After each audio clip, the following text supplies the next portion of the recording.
வணக்கம் நண்பர்களே. இனி நாம் கேட்கலாம் மூதறிஞர் ராஜாஜி அவர்களின் இராமாயணம். சக்கரவர்த்தி திருமகன். காலையானதும் முனிவர் சக்கரவர்த்தி திருமகனை பக்கத்தில் உட்கார வைத்து, அப்பனே, உனக்கு மங்களம். என் உள்ளம் திருப்தி அடைந்தது. நீ செய்த காரியத்திற்காக உனக்கு நான் எப்படி கைமாறு செய்வேன்? இப்போது உனக்கு அஸ்திர உபதேசம் செய்யப் போகிறேன், பெற்றுக்கொள்வாயாக என்று சொல்லி முறைப்படி ராமச்சந்திரனுக்கு தாம் தவத்தினால் பெற்ற சகல திவ்ய அஸ்திரங்களையும் உபதேசித்தார்.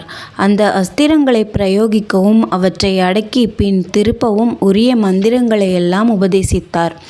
அஸ்திரங்களுக்குரிய தேவதைகளும் ராமச்சந்திரனுக்கு பிரத்யட்சமாகி தரிசனம் தந்துவிட்டு, உன் உத்தரவுக்கு அடங்கி எல்லாம் செய்வோம் என்று சொல்லி மறைந்தன. ராமச்சந்திரனும் அவற்றையெல்லாம் தம்பி லக்ஷ்மணனுக்கு உபதேசித்தான். அஸ்திர மந்திரங்களை ராமன் சரியாக பெற்றானா என்பதை பரீட்சை செய்து திருப்தியடைந்த பிறகு, இந்த அஸ்திரங்களை கொண்ட தேவாசுர கந்தர்வ அரக்கர்களையும் நீ யுத்தத்தில் அழித்து வெற்றி பெறுவாய் என்று ராமனை முனிவர் ஆசீர்வதித்தார். கொஞ்ச தூரம் நடந்து சென்ற பின் ராமன் முனிவரை கேட்டான். அதோ அங்கே தெரிகிறதே பெரிய மலையும் ரமணீயமான வனமும், அதுவா நாம் போக வேண்டிய இடம்? உங்கள் வேள்வியை கெடுக்கும் துராத்மாக்கள் யார்? அவர்களை ஒழித்து தீர்க்க நாம் என்னவெல்லாம் செய்ய வேண்டும்? எனக்கு விவரமாக சொல்வீர் என்றான். ராமச்சந்திரனுடைய கை துடித்தது. யுத்தம் செய்து வெற்றி பெற்ற முனிவருடைய ஆசீர்வாதத்தை பெற ஆவல் கொண்டான். அப்பனே, இந்த இடம்தான் நாம் போக வேண்டிய இடம். அதுவே ஆதிநாராயணன் மக்களுக்கு தவ வழியை உபதேசிக்க உதாரணமாக முன்னால் தவமிருந்த இடம். மகாவிஷ்ணு வாமனனாக அவதரித்த இடமும் அதுவே. அதனாலேயே அந்த ஆசிரமத்திற்கு பெயர் சித்தாசிரமம் என்று வழங்கி வருகிறது என்றார் முனிவர். பிரகலாதனுடைய மகனான வீரசேனனுடைய புத்திரன் மகாபலி என்ற அசுரன் புகழுடன் அரசு புரிந்தான்.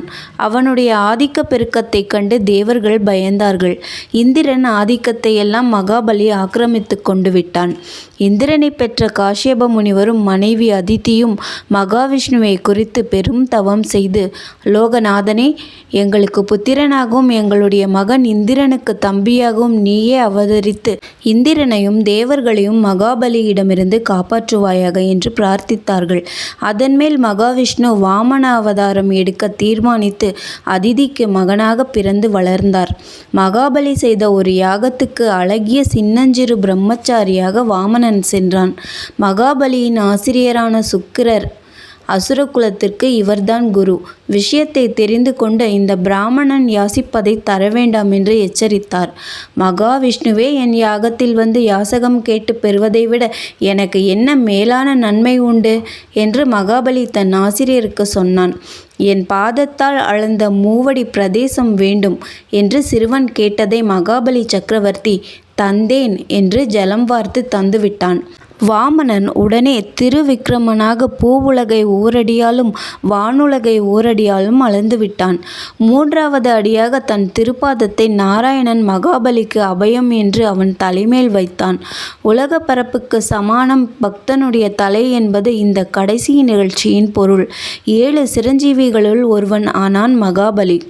இந்த புண்ணிய கதையை சொல்லி ஆதியில் நாராயணன் தவமிருந்ததும் பிறகு காஷ்யபர் தவம் செய்து தேவர்களை காப்பாற்ற வாமனனை பெற்றதுமான அந்த இடம் சித்தாசிரமம் என்கின்ற பெயர் பெற்றது.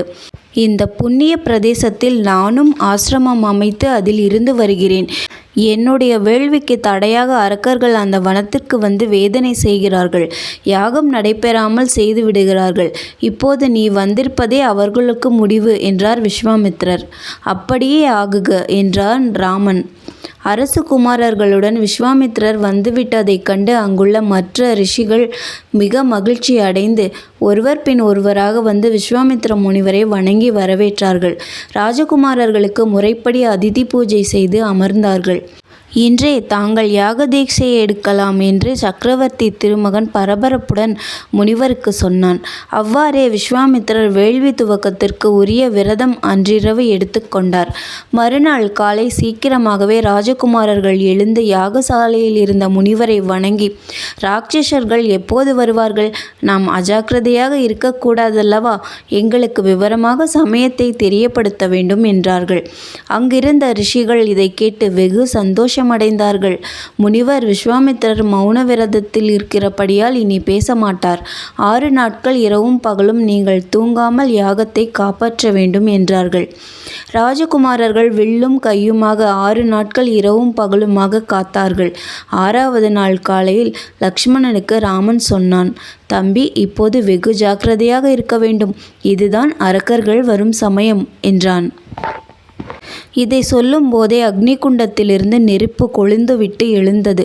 ராட்சசர்கள் ஆகாயத்தில் வந்து நின்றது அக்னிக்கு தெரியும். யாக காரியம் சகலமும் கிரமமாக நடந்து கொண்டிருக்க மேலே ஆகாயத்தில் ஒரு பெரும் கர்ஜனை கேட்டது. ராமன் மேலே பார்த்தான்.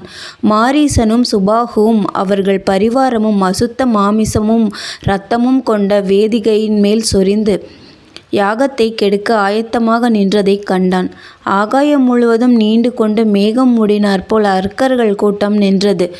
உடனே மானவஸ்திரத்தை எடுத்து லக்ஷ்மணா பார் என்றான் ராமன். அந்த அஸ்திரம் மாரீசனை தாக்கி அவனை 100 யோஜனை தூரம் தாண்டி கடற்கரையில் கொல்லாமல் வீழ்த்திற்று. பிறகு ராமன் ஆக்னேயாஸ்திரத்தை விட்டான்.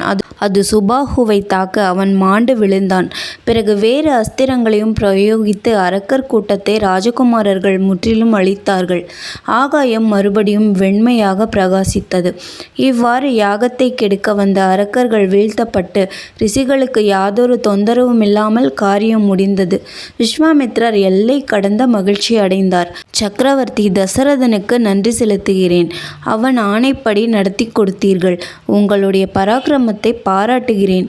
இந்த ஆசிரமம் மறுபடியும் எங்களுக்கு சித்தாசிரமம் ஆயிற்று என்று சொல்லி ராஜகுமாரர்களை ஆசீர்வதித்தார். அன்றிரவு ராஜகுமாரர்கள் சித்தாசிரமத்தில் தூங்கி களைப்பு தீர்த்து கொண்டார்கள். மறுநாள் காலை நியமங்களை முடித்துவிட்டு ராம லக்ஷ்மணர்கள் முனிவர் முன் நின்று வணங்கி, என்ன உத்தரவு என்றார்கள்.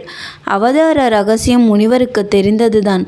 உபதேசித்து தந்த அஸ்திரங்களின் வல்லமையும் அவர் அறிந்ததே. ஆயினும் எதிர்பார்ப்பது வேறு. எடுத்த காரியம் முடிந்து அதை நேரில் அனுபவிக்கும் மகிழ்ச்சியே வேறு. விஸ்வாமித்ர முனிவருக்கு சொல்லொணாத மகிழ்ச்சி. அவர் முகம் அக்னிஜ்வாலையைப் போல பிரகாசித்தது. இன்னும் ராமச்சந்திரனுக்கு தாம் செய்ய வேண்டிய பணியை பற்றி நினைக்கலானார். அதுவே சீதா கல்யாணம். அங்கு கூடிய ரிஷிகளும் விஸ்வாமித்திரரும் ராமனை நோக்கி சொன்னார்கள், நாங்கள் மிதிலைக்கு போவதாக இருக்கிறோம். ராஜசிரேஷ்டரான ஜனகர் ஒரு யாகம் செய்ய போகிறார். அங்கே நாம் அனைவரும் போகப் போகிறோம். ராஜகுமாரர்களும் நம்முடன் வருவது நல்லது. ஜனகருடைய அற்புத வில்லை சக்கரவர்த்தி திருமகன் தரிசித்தல் தகும். அவ்வாறே நிச்சயம் செய்தார்கள். ராமலக்ஷ்மணர்கள் விஸ்வாமித்திரருடன் மிதிலைக்கு சென்றார்கள். நன்றி. மீண்டும் அடுத்த அத்தியாயத்தில் சந்திப்போம்.